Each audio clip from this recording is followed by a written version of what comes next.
In this video, I am going to tell you how to make your task list in your Notion application.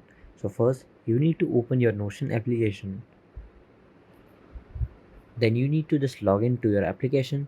Then here you can see some pre-made templates. You need to click on task list, and after that you have the template right there. So now you can just click on new and title anything of your task, whatever you need task like website build. I just edit this task, and I can just go back and this task.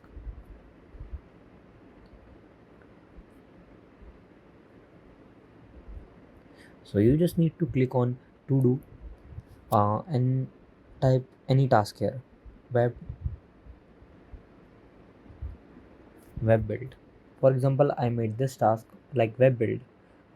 When I'm doing it, I can just hold it and slide it uh, to doing, and after the task is done, I just slide it to done. This is how you can use a task list in your Notion application.